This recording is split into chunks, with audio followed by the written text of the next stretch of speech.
billahi minasyaitonir rajim. Bismillahirrahmanirrahim. Assalamualaikum warahmatullahi wabarakatuh. Alhamdulillahi rabbil alamin. Wassalatu wassalamu ala asyrafil anbiya'i wal mursalin wa ala alihi wa ashabihi ajma'in.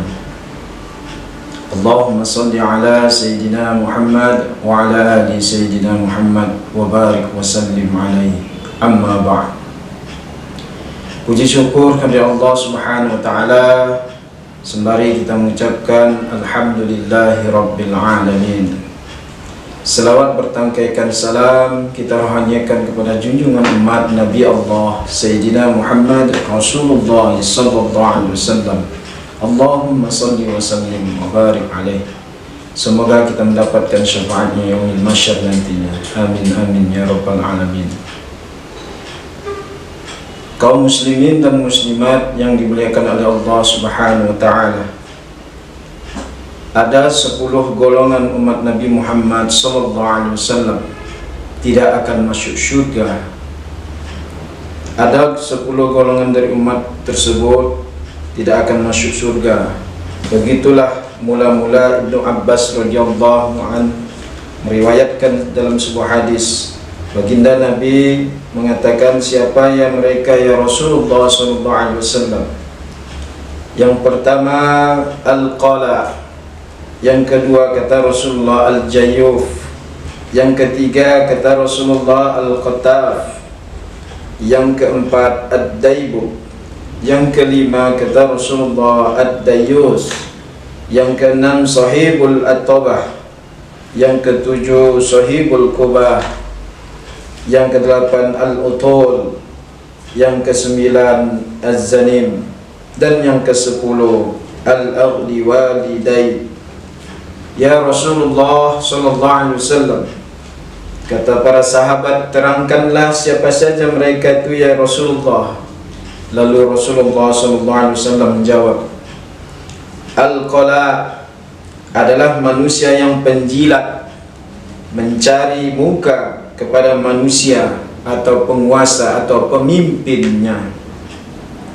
Yang kedua al-jayyuf adalah pencuri kain kafan kuburan. Yang ketiga al-qatar adalah para pengadu domba atau penghasut, pengumpat. Al-daibu yang kelima adalah mucikari, penjual perempuan sebagai pelacur atau germo. Yang keenam ad-dayyus adalah orang yang tidak cemburu melihat istri dan anak gadisnya bergaul dengan laki-laki lain, atau bahasa kita sekarang pacaran. Tidak ada rasa cemburu, tidak marah kepada anaknya.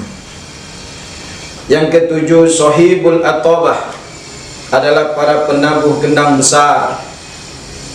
Yang kedelapan sahibul kubah adalah para penabuh gendang kecil.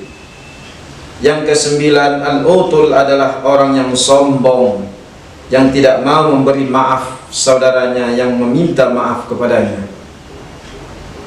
Yang kesembilan az-zanim adalah para penggunjing, orang yang suka duduk di pinggir jalan, melihat orang berjalan, melihat orang naik motor maupun naik mobil. Mereka berkata, menggunjing atau menceritakan aib-aib orang lain, apa yang mereka nampak di jalan. Yang ke-10 al-aghli walidai adalah pendurhaka pada orang tuanya sendiri. Muaz radhiyallahu lantas bertanya, ya Rasulullah, terangkan kami apa maksud dari ayat-ayat tersebut. Pada hari ketika sangkakala ditiup, lalu kamu datang berbondong-bondong, kata Rasulullah.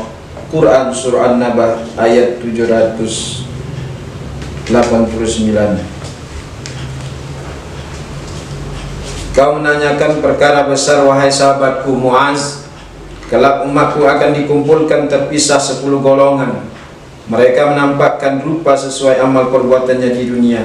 Ada yang berwujud. Yang pertama berwujud kera, mereka para pengadu domba manusia. Yang kedua berwujud seperti babi, pemakan barang haram dan mencari rezeki dengan cara yang haram. Yang ketiga, ada yang berjalan dengan kaki di atas dengan muka tersebut di bawah, mereka lah pemakan riba. Yang keempat, kata Rasulullah, orang yang buta dan bingung mereka masih manusia zalim dalam memutuskan hukumnya. Yang kelima, manusia yang tuli, bisu dan gila, mereka orang yang bangga dengan amal perbuatannya, yaitu orang yang ria. Yang keenam, ada yang lidahnya terjulur dan dikunyahnya sendiri hingga darah nanah mengalir dari mulutnya, mereka lah para alim ulama yang perbuatannya bertolak belakang dengan ucapannya sendiri.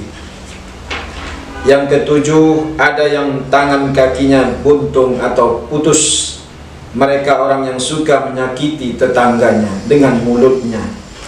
Ada yang tersalib lempengan besi membara, mereka lah orang yang suka melaporkan orang lain pada penguasa atas laporan palsu, kriminalisasi terhadapnya. Ini yang kedelapan.